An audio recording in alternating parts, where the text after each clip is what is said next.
Okay, I'm going to call to order a meeting of the Planning and Economic Development Committee on Tuesday, June 19 at 7:03 PM. And if the clerk would call the roll, please. Alderwoman Malizia-Golian. Present. Alderman Jettie. Here. Alderman Tenza is not here. Alderman Laws. Here. And Alderman Jan Schmidt, I am here. Also, we have President McCarthy in attendance. And we also have with us Director Cummings, Director Marchant, and Fire Marshal Pouliot. Thank you. Public comment? Oh, and Alderman Tenza, thank you. And thank you for joining us last night. Public comment? Seeing none. The first item on our agenda this evening is an update from Director Cummings regarding the Performing Arts Center in 14 Court Street. So, Director Cummings, if you want to take this seat right here, you should be set. Thank you, and thank you for the handouts.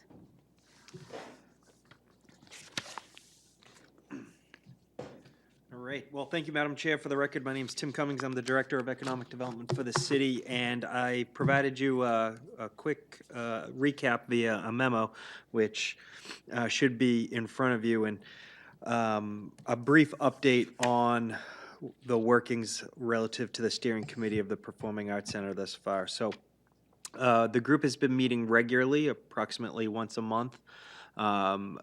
And as needed in between to work on the design, operations, and the fundraising aspects of the project.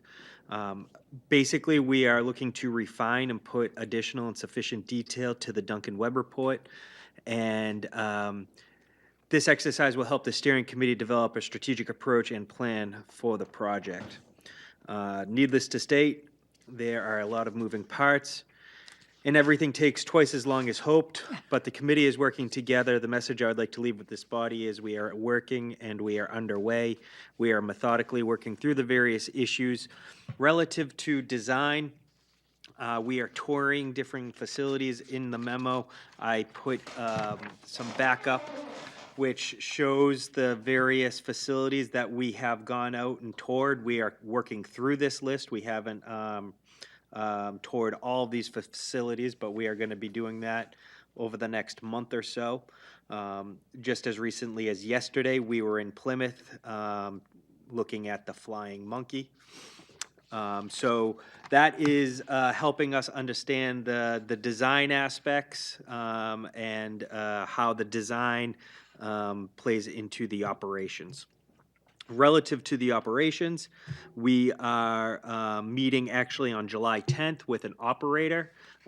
Spectacle Management, there's some background that I provided to you in the packet, which shows that this is an organization that acts as a third-party booking agent, and it can also act as an operator for various facilities in New England, most notably Cary Memorial Hall in Lexington, also Lowell Memorial Auditorium in Lowell. Some of you may have heard of the Shailin Liu Performing Arts Center in Rockport.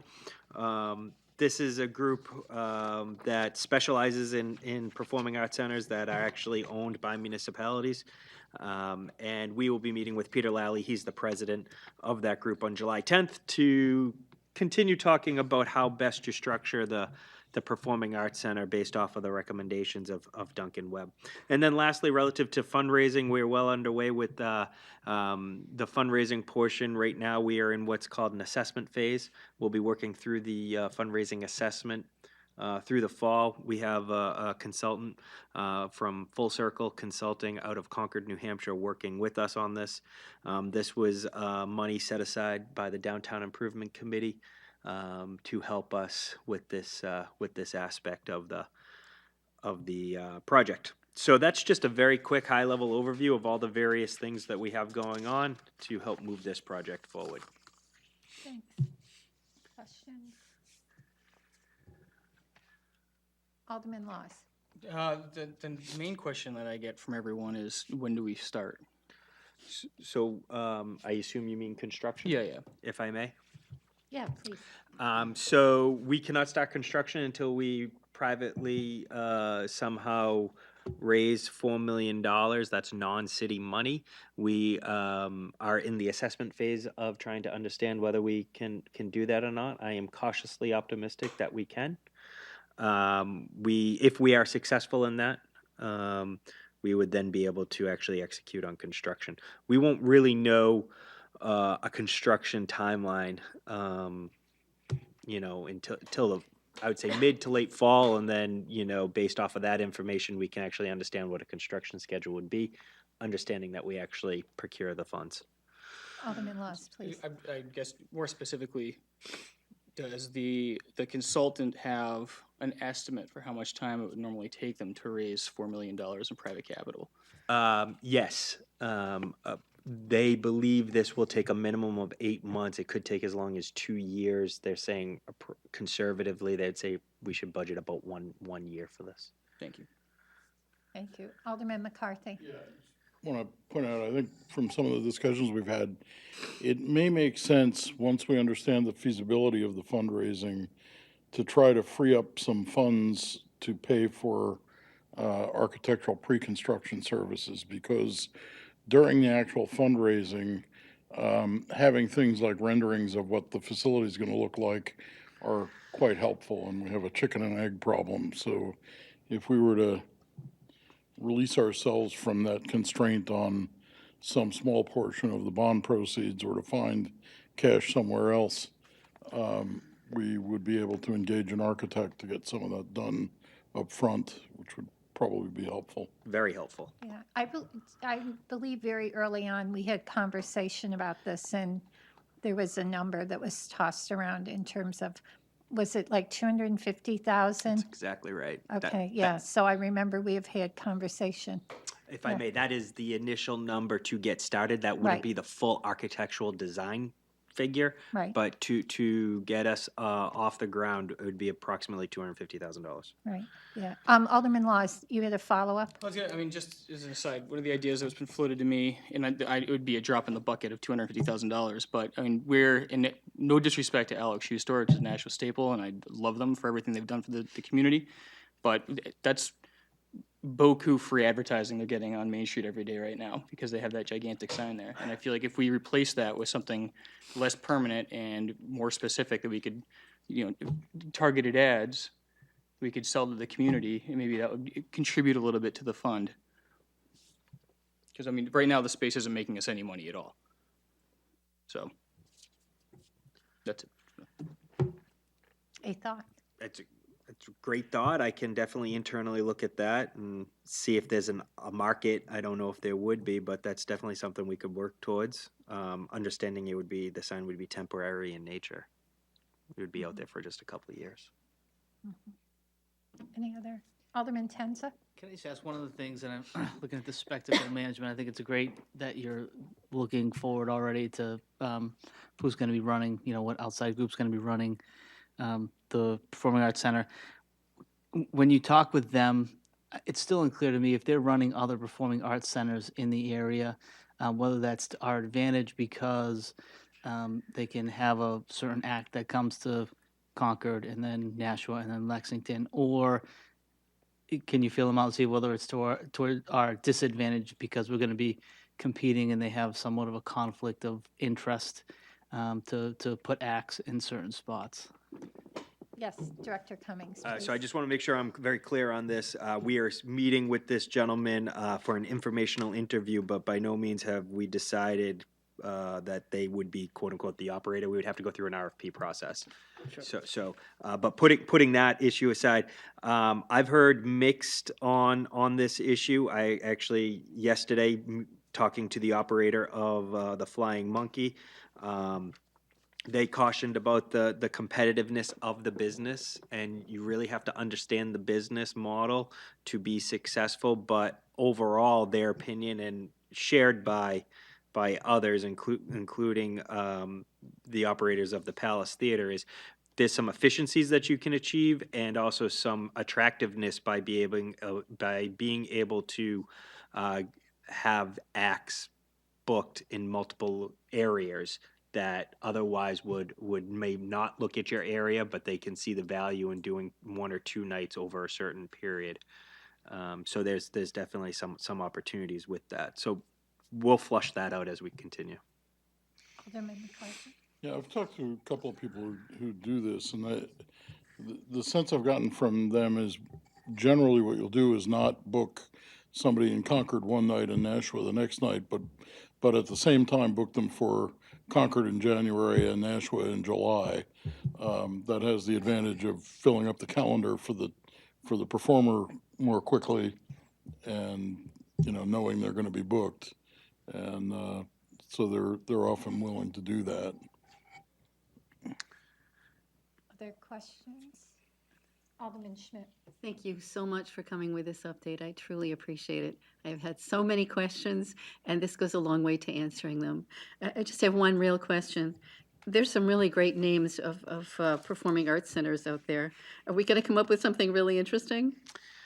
That's a great question. I actually am going to pose that to the steering committee, along not with just a name, but also a logo and a brand, because I would suggest at this point we don't have anything officially, and I think we are due. And I'm not exactly sure how best we will solve that, but I agree with you. It's very creative, and we should look to emulate that.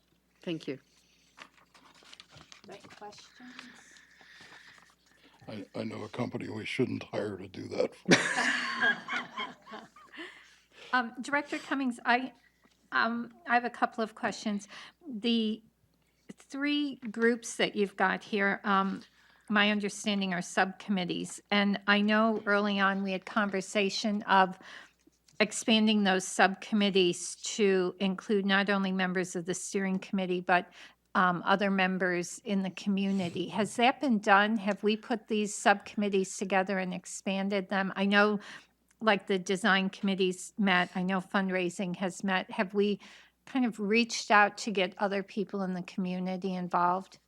So the only committee that's met officially is the fundraising committee. The design committee is only met in essence as a committee of the whole in terms of touring the differing facilities. Oh, okay. And then the operations committee, if you will, has not met at all just Okay.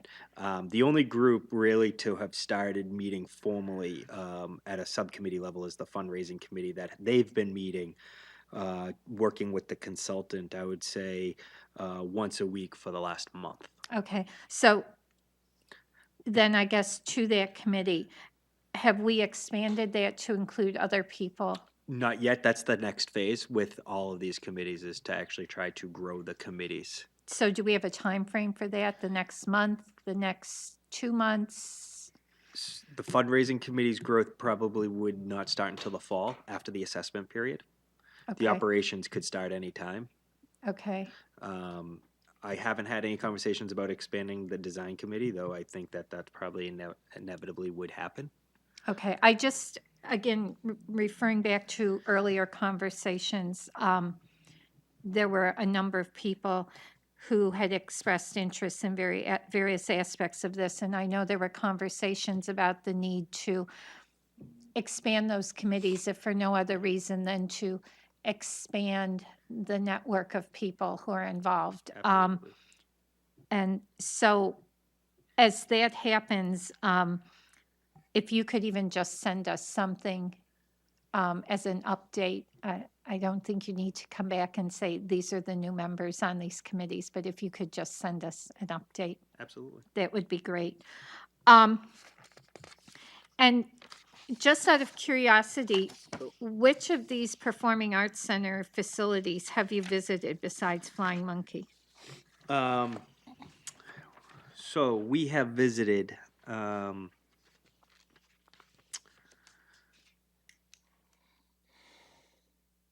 I'm going to start from the bottom and I'm going to work up. So Sure. we visited the Hopkinton Center of the Arts. We have visited the Flying Monkey. We have visited the Loeb Drama Center. We have visited the Arts at the Armory.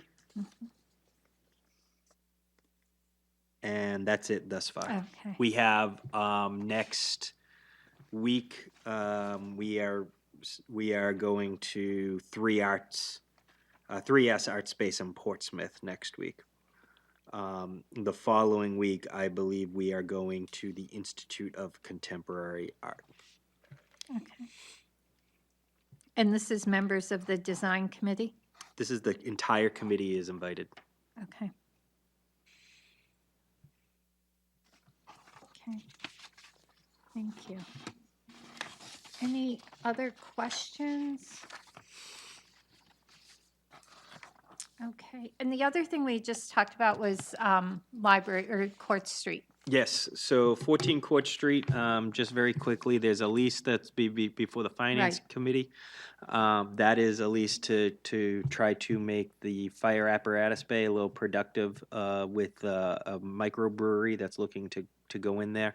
Relative to the rest of the building, I've been slow to move forward with trying to understand a conceptual plan for the rest of the building, though I do know Alderman Gidge is very interested in doing something at the subgrade level with studio space that would be rented out to various artists, and we have internally in the city started to put together a plan and some cost estimates for that initiative. That number, if we were to move forward with that, would be around, between 50 and 100,000, depending on exactly what we do. But that is ancillary to the bigger issues, which is, spending some money on 14 Court Street to bring it up to a state of good repair. The roof needs to be done. The numbers we've gotten on the roof are expensive, $500,000, that range, as well as some other life safety and code issues that would need to be addressed along the way, which we're looking to try to do. If it's the pleasure of this committee, I would be looking to come back before you with a plan to spend, somewhere between $500 to $1 million on Court Street, which I think we would have to go out and bond. And then we could actually move forward with making some good improvements to that building that will make it more functional overall. I'm not there yet, but I'm working towards that goal. I need to get a better sense of this body as to whether you actually want to move forward with making that space more usable for artists at the subgrade level, and then potentially what to do on the second floor, which is currently empty classroom spaces. Yeah, I think when we met the last time, there was an interest in, it might be helpful once you have a sense in working with Alderman Gidge, what that might look like and what that might mean, then we can continue the discussion. So when you say what it looks like, you basically saying what the plan looks like? Because we have a concept plan flushed out right now. I'm Okay, working. I guess that hasn't been shared with us, so that's what I was, referring to. So we have a concept plan that's being flushed out. We are getting budget numbers for it, and we could come in and provide it as a communication and come in and talk to you about that. But I want to be clear that would just be basically the subgrade level. That's just, basically the basement. Yeah. We still don't have anything for what I think is a driver in the conversation, which is the main building itself and how to bring that building up into a good state. Maybe if we could just, when you get a little farther, but not too far down the line with the concept plan and a sense of where that might be going, if we could just have another conversation and look at that. And I think as we look at these other uses of that building, these new uses, it's also going to drive what happens with that main building as part of the total package. So I'd be happy to come to the next PEDC meeting and have a more robust conversation about it. I'm just cautioned that I might not have all the budget numbers in yet. And I believe in looking at communication we got, the next PEDC meeting, we're all going to be at Holman for the 80th anniversary. Oh, okay. So we can move into August with that. And you and I can just communicate with how that's going and figure out when that will work. Okay. So hopefully you'll be at home and with us celebrating. Sounds good. All right, well, thank you very much. Does anyone have any other questions, comments, thoughts? Thank you. Thank you. Enjoy the rest of your evening. Hopefully you missed rush hour. Okay. Next item is a communication from Linda McGee, the Deputy Planning Manager, and it's a referral from the Board of in reference to the referral from the Board of Aldermen on 018-015, amending the city's stormwater management ordinance. And if there's no objection, I would move to accept it and place it on file. And I believe you all received a copy of that. Being no objection, I would suspend the rules to accept and place on file a communication from Director Marchant on the blasting best practices and a revised version of Ordinance 018-010, which reflected the comments and feedback offered by Assistant Fire Chief George Walker and I believe Fire Marshal Pouliot. I'm reading from here and I believe they're your comments? Yes, thank you. Okay, unfinished business, we have none. New business, we have none. Do I have a motion to take from the table 018-010 for the explosive materials code? Alderman Laws? Okay. So you've heard the motion to take 018-010 regarding the explosive materials code from the table. All in favor? Aye. Aye. And do I have a motion for final, Alderman Tenza? I'd like to make a motion for final passage. Okay. The motion is by Alderman Tenza to recommend final passage. And Mr. Pouliot and Director Marchant, if you would like to join us to discuss this.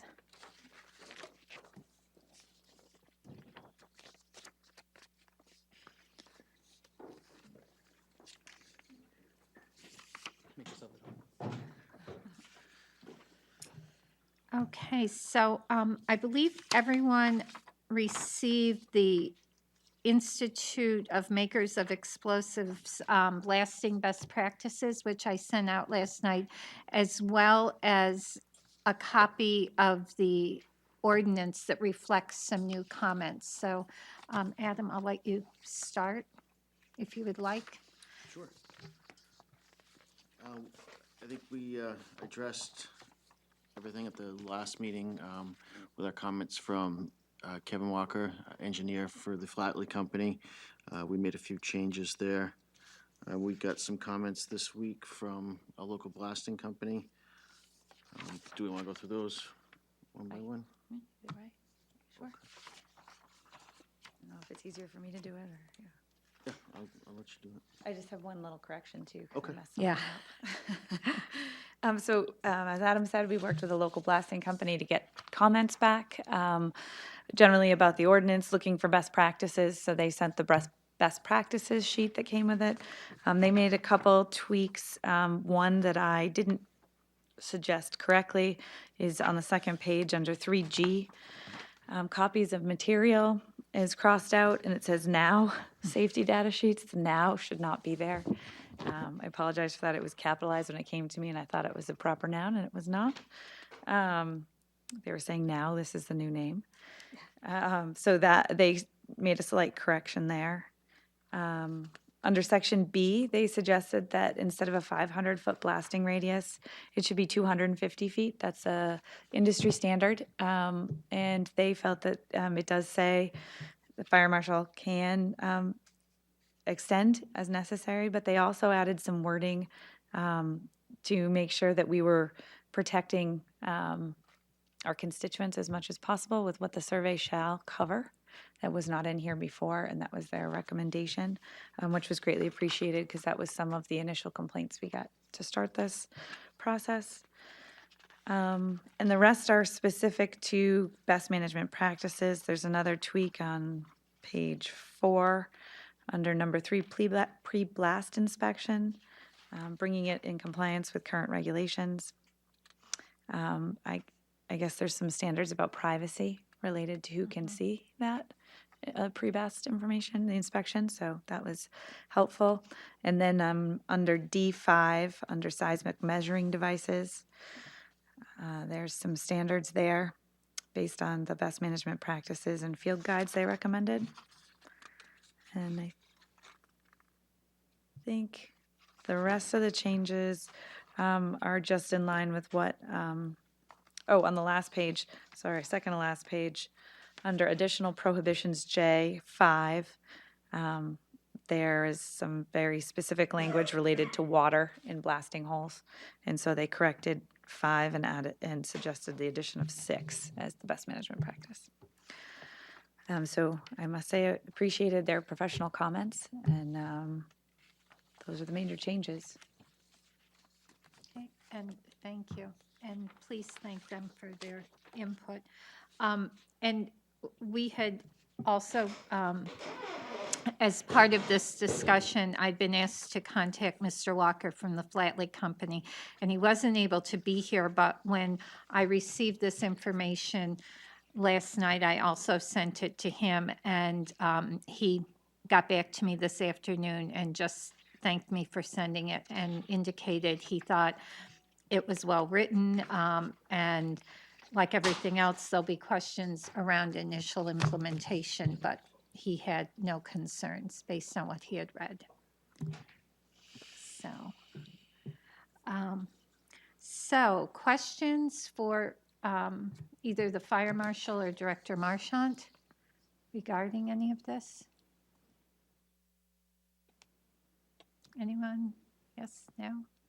Okay, the motion, yes, Alderman Jettie. I remember at the last meeting, there was a discussion about, pre-blasting inspections and Right. who would, have copies of the tapes and who would secure them and that type of thing. Has that been resolved with this? Under the change under 3 pre-blast inspections, the blasting company did recommend new language to protect the information about the blasting surveys, yes. And where is Yeah. that? If it's on, if you, second page, backside, or page number 4E. 3E. If you have a black and white copy, it's harder to see, I apologize. So, paragraph or section E, parenthesis 3. Yes.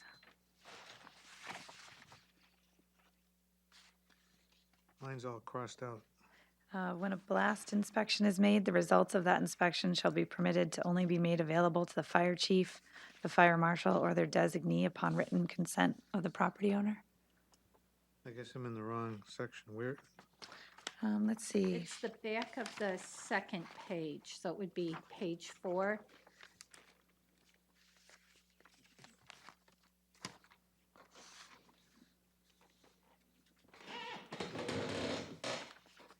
And there's ordinance in bold print, and then 3 pre-blast inspection, and then E.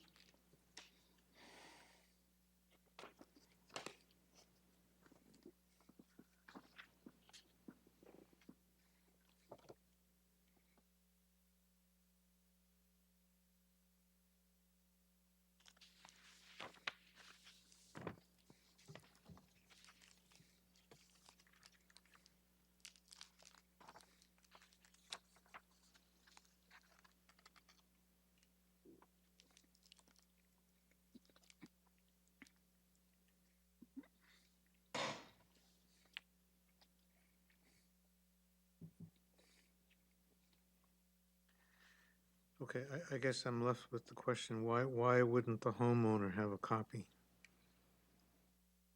They certainly can request a copy.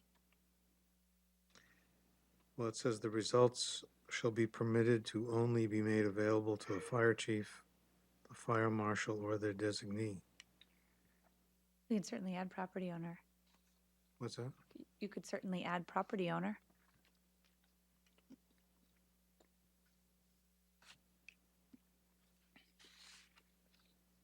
Okay. There is,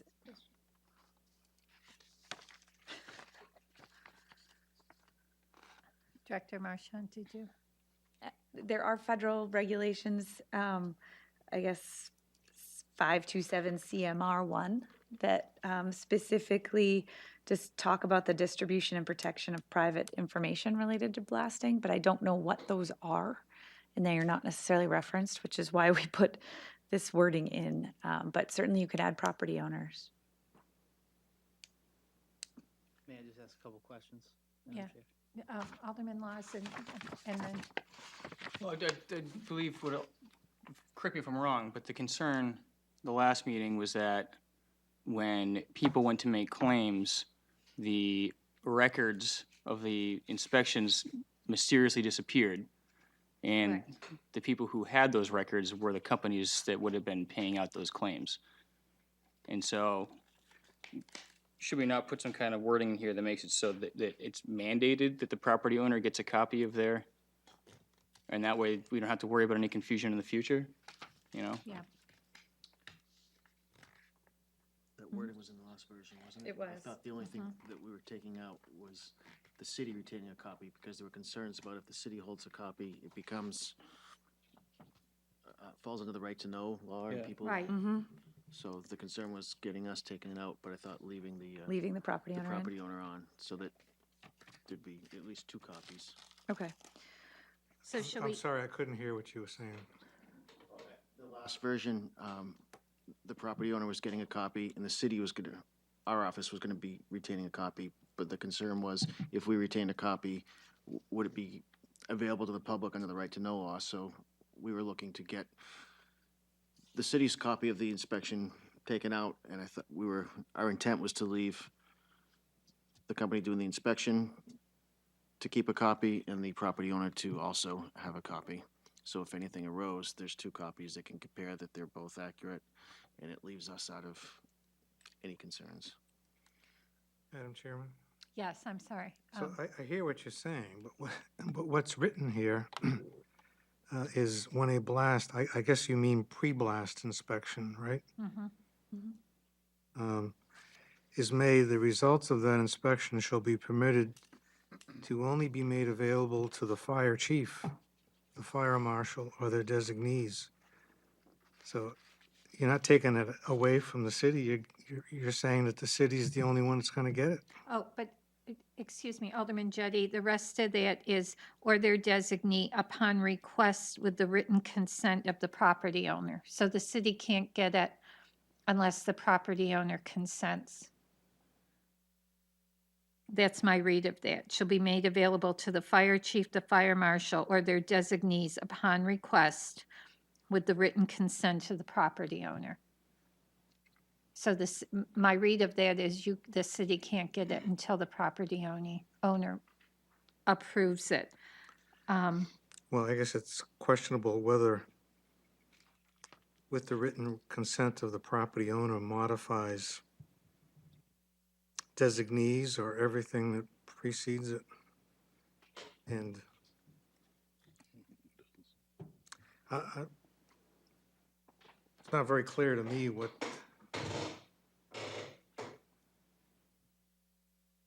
this means. Yes, Director Marchant. Can I try and suggest a modification? Sure. To restore the original language that's crossed out, the applicant shall provide copies of the completed pre-blast inspection to each property owner and/or tenant, period. And then, when a pre-blast inspection is made, the results of that inspection shall be permitted only to be made available to the fire chief and fire marshal or their designees upon written request with the consent of the property owner. So then the property owner gets a copy, but it also limits who gets another copy.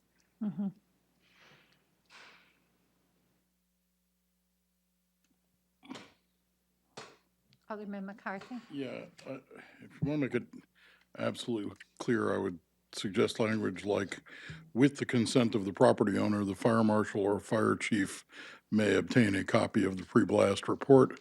No other copies shall be disseminated.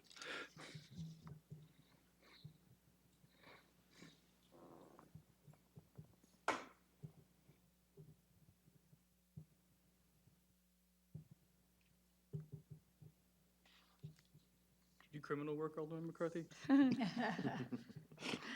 Yes. So- Alderman Jettie? So if I could ask President McCarthy, with your suggestion, would the first sentence remain as suggested by Director Marchand? About the property owner receiving copy, Yes. yes. Yes. Yeah. Yeah. I would just replace the fire department language with the other. Alderman McCarthy, could you repeat that so Alderman Schmidt hope so. could the- capture it for the With the minutes? consent of the Can you property just- owner. Because we need to read it back. I did write it down. Okay. I can give it to you. The wording is? With the consent of the property owner, the fire chief or fire marshal can request a copy.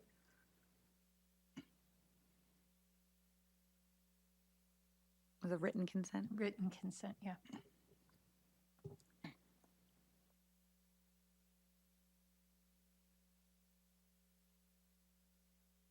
Or tenant? Yes.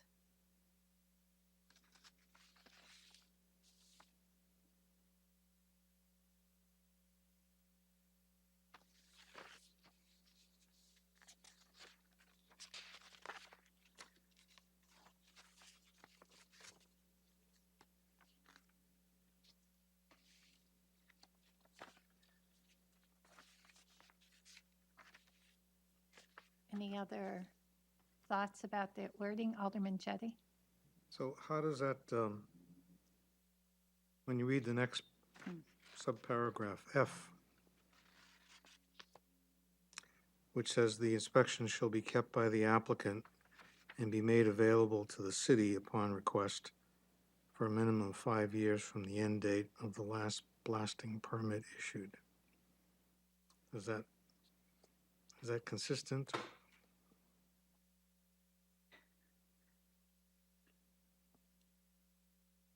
So it looks like we should be adding in there also be made available with the written consent of the property owner or tenant to the city for a minimum of 5 years. I would say to the fire chief or fire marshal, I guess. Okay. Keep it very- And not leave it as broad as the city. Okay. You could just say, Alderman McCarthy? If I could, I would, the only new information that's in that paragraph 5 as read years. is that they have to keep it for 5 years. So I would just put a sentence on the end of the period, on the end of it that says the applicant must retain the pre-blast report for a period of 5 years.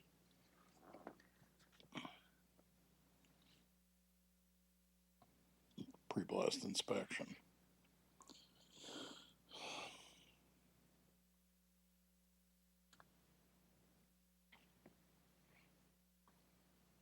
So if we take that, the pre-blast inspection shall be kept by the applicant for a minimum of 5 years from the end date of the last blasting permit issued.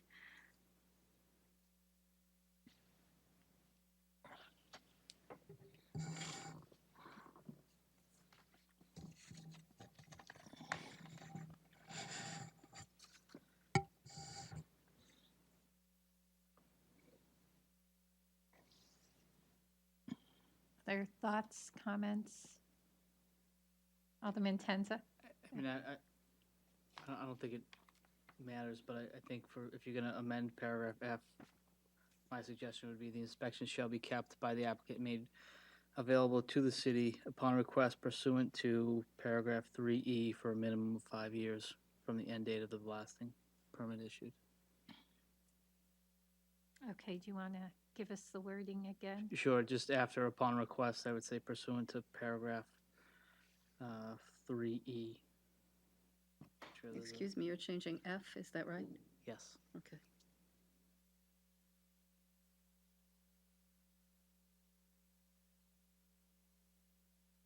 be more specific, I guess it would be B3E.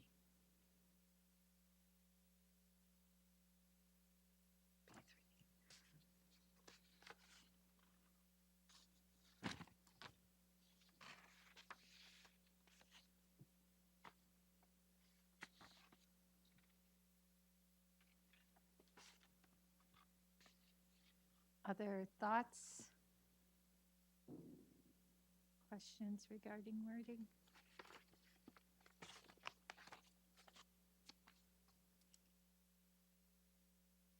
Any other? Alderman McCarthy, did you? Oh, I thought you started to say something. Okay, so we have proposed amendments for E and F with the new wording. Any other concerns? And we can. Alderman Laws. Does someone have a final draft right now? They can just. That's what I'm just asking Alderman Schmidt to. There's a lot of back and forth there. I just want to make sure it's cohesive. That's a good question. I've got so many crossouts here, I'm not exactly sure. To change F, you're specifying that, let's see, the 5 years is already there. The inspection shall be kept by the applicant and, Alderman Tenza? No, Yeah. shall be kept by the applicant and made available to the city. This is the language that's already there. Upon request.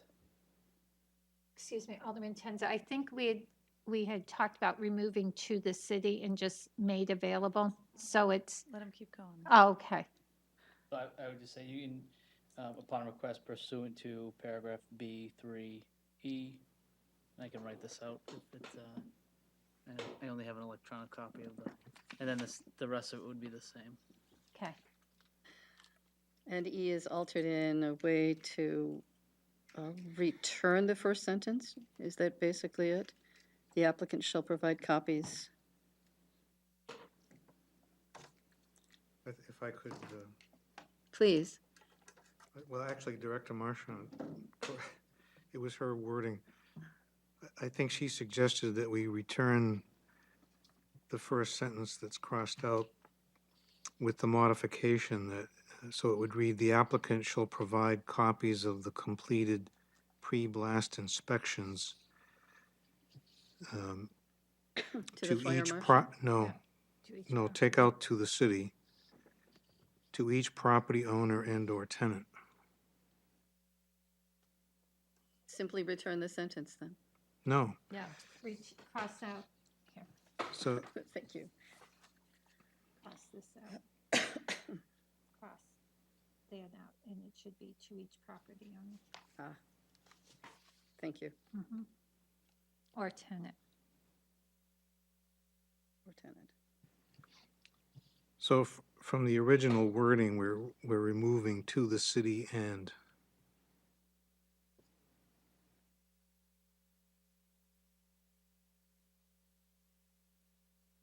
So it would read, "The applicant shall provide copies of the completed pre-blast inspections to each property owner and/or tenant," Yes. period. Thank you. And then the rest I'm less clear on, but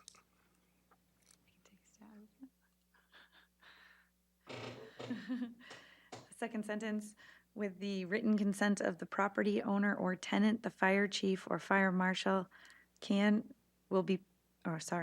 shall be permitted to request a copy.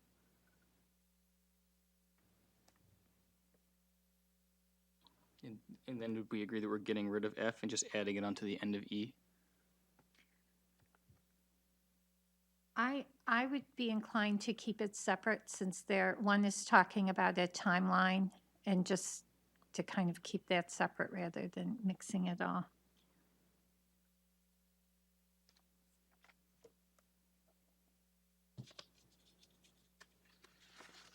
So, But we are still changing F to not say the city and to say the fire marshal.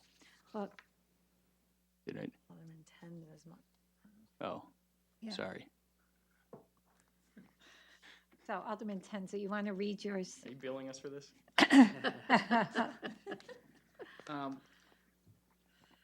So upon looking at it again, I think it does make sense to include not just the city, but property owner and tenants in that as well, because arguably, paragraph F does not allow an applicant to give a copy to the applicant, just the city. So this is what I have for paragraph F.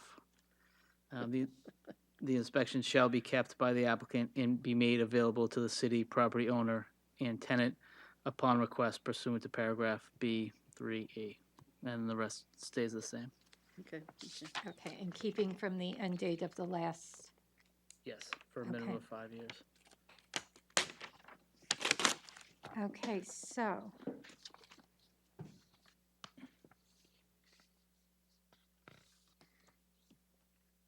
You've heard the Thank you. proposed changes of wording. Do I have a motion to amend? Alderman Laws? Okay, so, yeah, just amend. And it would be section 3, E and F, under pre-blast inspections. All those in favor? Aye. Opposed? Okay, so now we are there any other areas in terms of the wording that there are questions with? Yes, Director Marchant.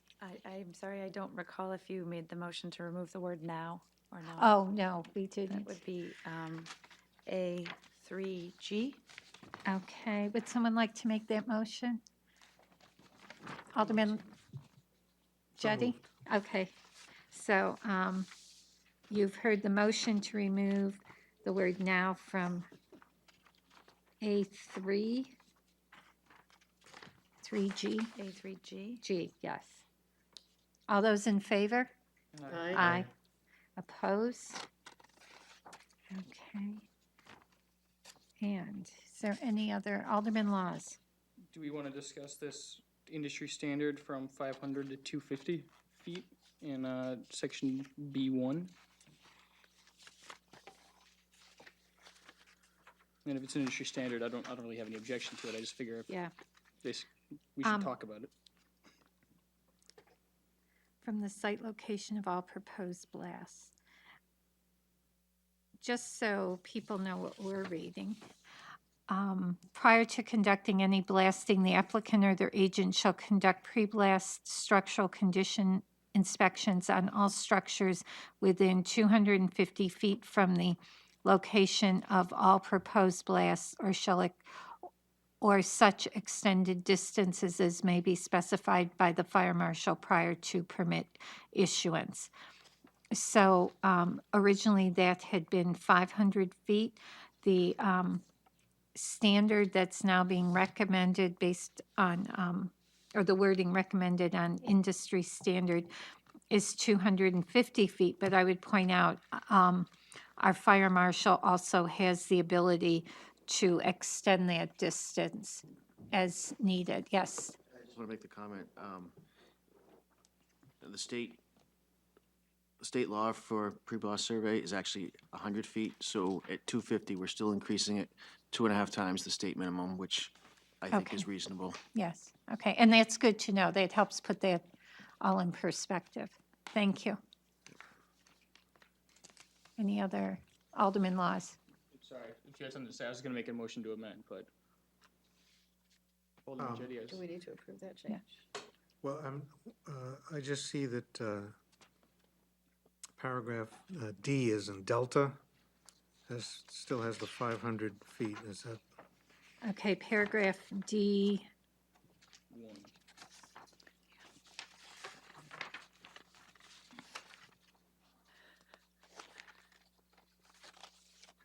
So top of the third page, front side. Yes, Director Marchant. Fire Marshal Pulio pointed this out to me right before the meeting. There's one other instance that's also referencing 500 feet that I think that would be worth bringing your attention to. On the back of the second page, under 3F, just above the now, for the initial blast plan, this would call out for 500 feet instead of 250. It seems a lot over. So I don't, if you want to align all three of those, it might make sense. Yeah, Well, yes, or Alderman Jettie. so could we ask for our two experts here? Yeah, that's, Should they be the same? I think the cost is in the actual inspection of the homes within that distance. That's a significant cost, each one of those homes. So increasing that by 250 feet is a big number. I will say for planning purposes, generally when somebody's doing a subdivision, we ask for you to put on the plan everything within 100 or 200 feet so that we have a general overview of the area larger than the subdivision to help a good decision be made. It makes sense to me that a pre-blast survey would have a larger area. I don't know if double the size is necessary, but I think it makes sense to be larger than 250. So may I? yes, please. So you're saying we should leave it at 500? I think it could be 300, but yes, I do think it's okay for it to be larger. I don't think this cost is significant. I do understand the pre-blast inspection being so much larger would be a very significant cost. Yeah, please. So the 500 came from somewhere originally, right? I mean, Yeah. you guys wrote this, right? So you came up with the 500 Yeah, from as I said, somewhere. The state minimum was 100 feet. Based on complaints in the past, we didn't think it was too short a distance, so I picked 500. Not for any particular reason, just a starting point. Okay. So what do other jurisdictions, what do they have? A range, I think. Most are, I mean, I think we definitely saw another 500 in some of the jurisdictions we pulled. In the communities that have not adopted their own ordinance, everything defaults to the state, and it's 100. But those are communities that probably haven't had blasting in Right. decades, Or don't have zoning. or don't have zoning. Alderman Jettie. So my understanding is that we've sought input from blasting companies and a local developer. And the comments that we've received, we've incorporated, and other people haven't found it Right. necessary to comment other than favorably. So I guess we could leave it at 500. Yeah. Doesn't seem to be any big objection to it. We did not have any objection to it. Yeah. Right. And in looking at D1, this is talking about placement of seismic devices. Having them farther out, I mean, in terms of what the experience was that kind of led up to all of this being looked at, being able to pick up some measurements farther out to say, wait, look at, these are the measurements this far out, and they're already this high. At least gives people some reference point also about what's going on, and gives some feedback to the size of the charges being used and what's going on.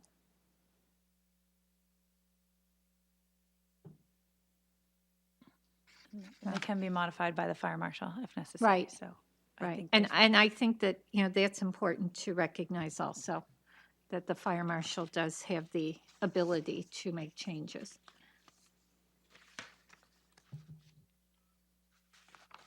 So, may I?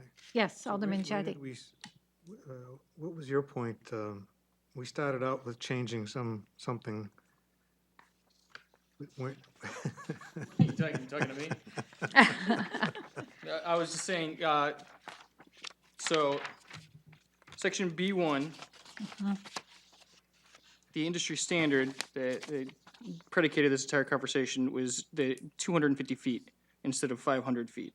And then it was pointed out that in two other sections, it also says 500 feet. So I think what we're trying to do here is amend B1 and then leave A3F and D1 at 500 feet because there's no real substantial reason to change them. Right, Is that? Yeah. right, Say amend, isn't that what it says? yes. Yeah. Don't we have to amend that, though? No? We just leave that? Because It's- it's in here. It's Oh. in here, You're Well, okay with the language. I'm just gonna leave. yeah.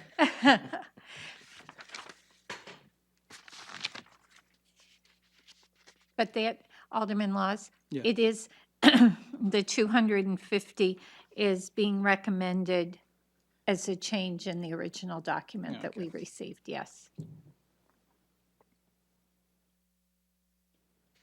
So we have made the amendment striking the word now, and as well as the two amendments under pre-blast inspections E and F. We have amended this version that we've received this evening. So if there is no other discussion, Alderman Jettie? Could we just ask Director Marchand, does that take care of the glitches you found, or the, Yes. okay. Yeah. So we need to, an amendment to, or a motion to amend this and replace what we had received with the amended version, the proposed amended version ahead of us this evening, which reflects the feedback we got from the blasters as well as developers. I think Alderman Laws would like to make that. So moved. So moved, okay, so, all those in favor? Aye. Aye. Opposed? Okay, so, that will be moving to the Board of Aldermen, thank you. Don't we have to move to recommend final passage? Yes, thank you. So, do I have a motion to recommend final passage as amended? Alderman Laws? So moved. Okay, all those in favor? Aye. Aye. Okay, thank you. Everyone received that. Okay, the second item before us. Thank you very much. We appreciate it. And I don't think there's a need to come to the Board of Aldermen. Okay. So Perfect. enjoy an evening at home. Thank you.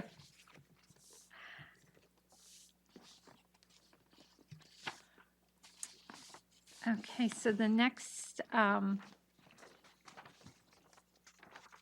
ordinance that was tabled is 018-015, which is amending the city's stormwater management. Do I have a motion to take from the table? So moved. Alderman Jettie, all those in favor? Aye. Okay, and do I have a motion to recommend final passage for purpose of discussion? Alderman Tenza? Make that motion, yes. Okay, all those in favor? Oh, I'm sorry, wait, discussion. Thank you. Would you like to start from planning board? Sure, so this Okay. was, the ordinance was brought in front of the planning board at the last meeting. And there was discussion, I think there was more, just confusion about what actually the practical effect of this would be. I mean, I think the planning board recognized, the importance of the change, and certainly supported the importance of the change, from the 10% to 20%. And so I don't know, and Alderman Lizzie Gold, you were there too. I don't know if you have anything else to add No, to that.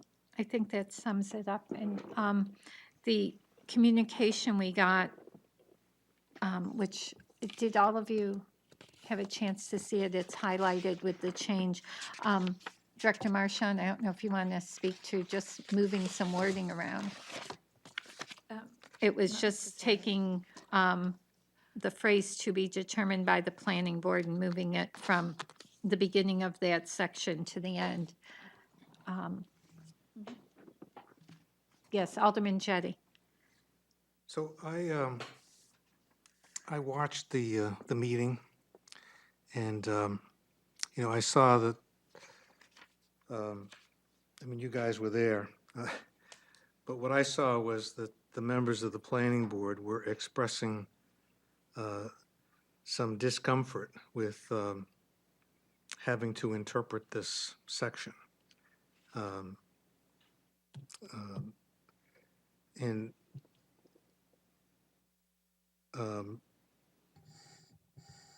I thought that they were, what I heard them say was that they would like some more definitive, I mean, the way it's worded is that, the 20% is stated as a goal. I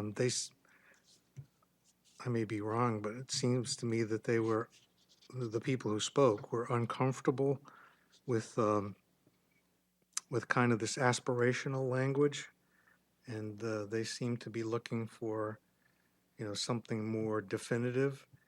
And I thought the city engineer, Mr. Dukran, was, said that, yeah, this needs work, and I thought that he said that there was wording that he could come up with and add, but I understand there's some kind of a time crunch that we're under. Um, But then, the chairman had trouble with this language "to be determined by the planning board." And, and so those words got moved from the first sentence to the end of the last sentence. And, I'm frankly, I'm not sure what it means now. Um, just to reiterate so everybody knows what I'm talking about. So, it said, redevelopment of previously developed sites must meet the stormwater management standards to the maximum extent possible to be determined by the planning board. So I took that to mean that, as it was explained to me, there are certain areas of the city that are, currently, they're covered, like the city property at 201 Main Street. It's all occupied by a building. And it would be difficult when the city goes for site plan review to try to reduce the impervious area by 20%. So it's left to the planning board to determine whether or not the developer has done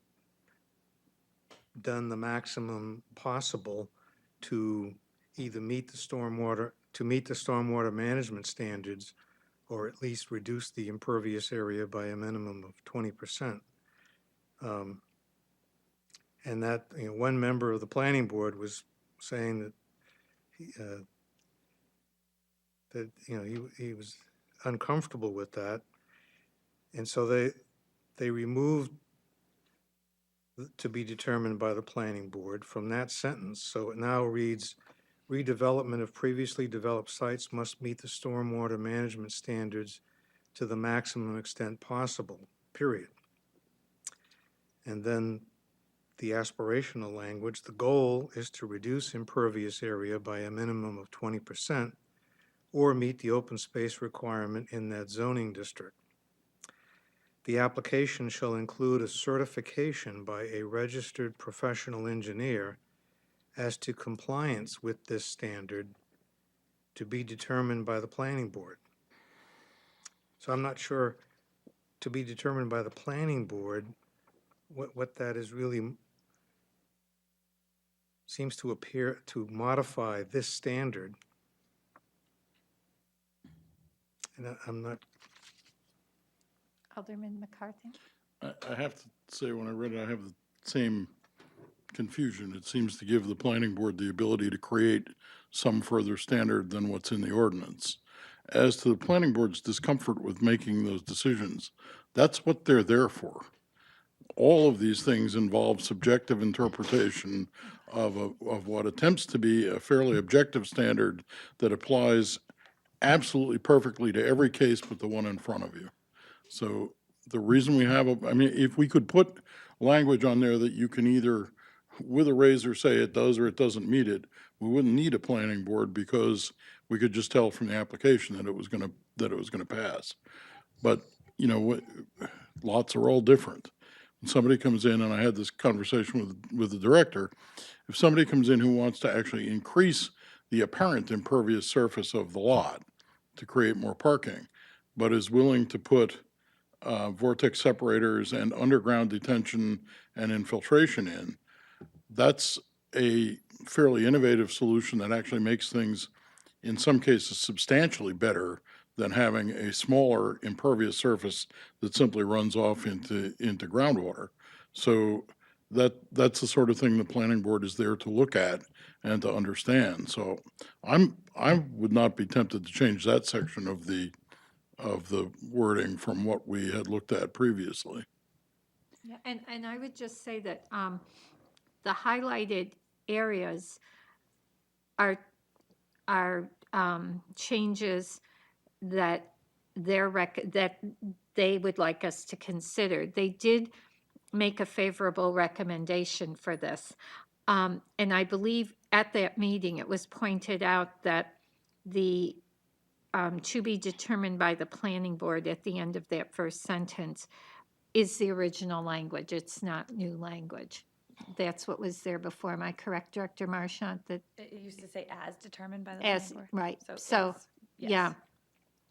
Because I believe one of the members of the planning board said, well, this is how it's been. And I also felt like this change didn't make sense, and I was fine with the language that we had sent to them. But Alderman Jettie. So are you saying that what we're looking at here, where the crossed out to be determined by the planning board, that should read as determined by the planning board? That was originally as determined? I think it's fine for it to be determined by the planning board. It's just not removed from that sentence. But that reference was always part of that sentence. Correct. Right, yeah. Yeah, Alderman Yeah, Jettie. I agree. I think to move it to the end, you're to be determined by the planning board is, modifying, I think, the word standard, and you're allowing the application, you're allowing the applicant's registered professional engineer to certify whether or not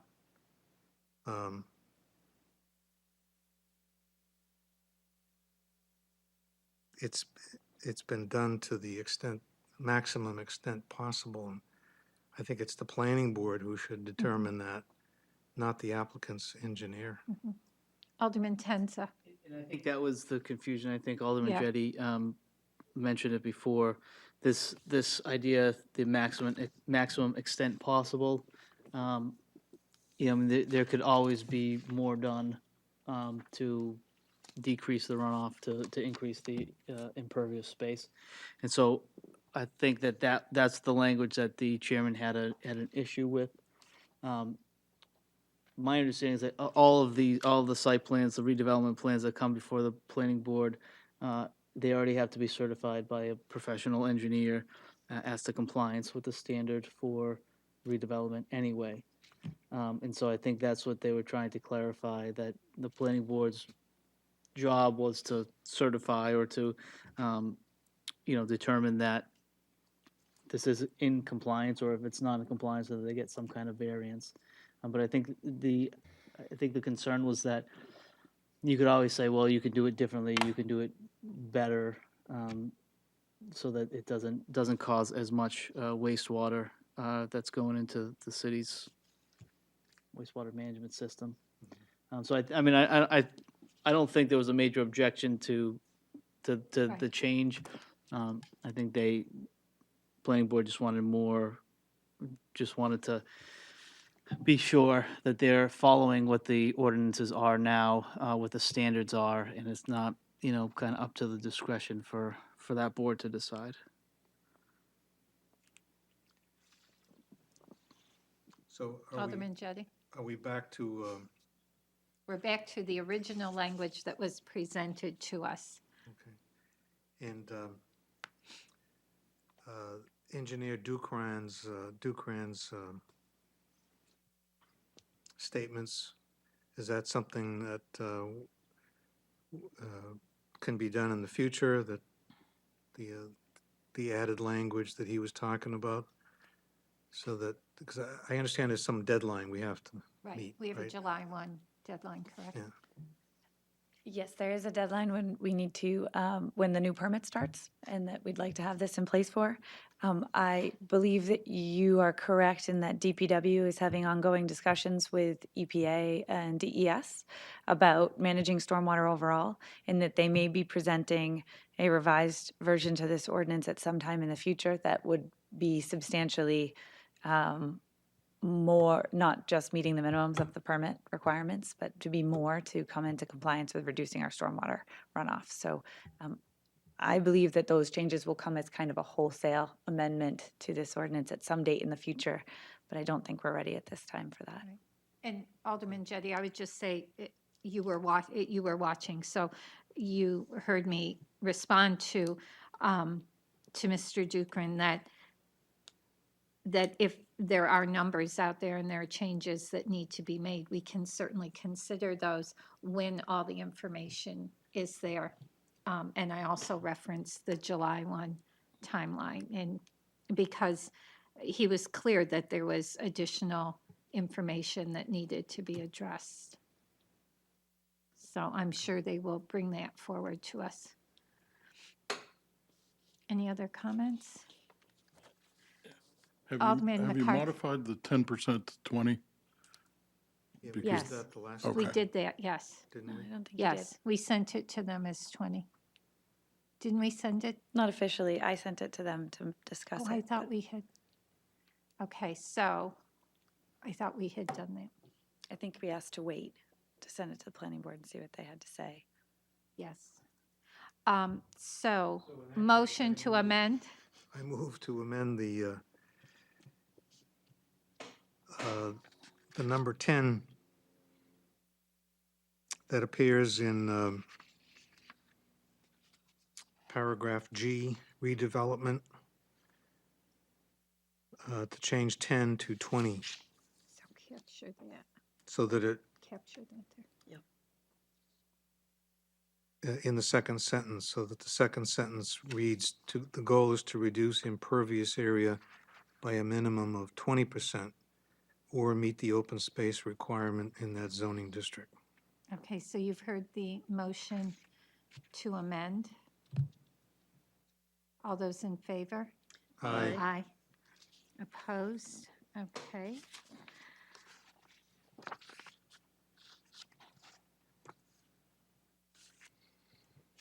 Um,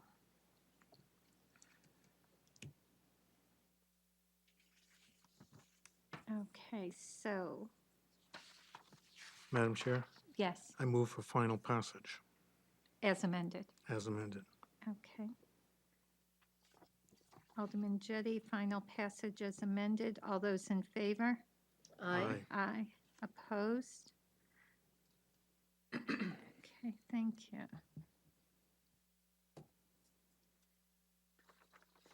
Any other? Okay. Public comment? If you would just like to come up to the mic and state your name and address, please. Thank you, Director Marchant. My name is Joely, and I'm a student at Merrimack College, and I'm taking a class which is called Community Development, and that is the reason that I'm here, because it was required that I participate in a committee meeting from the city that I live.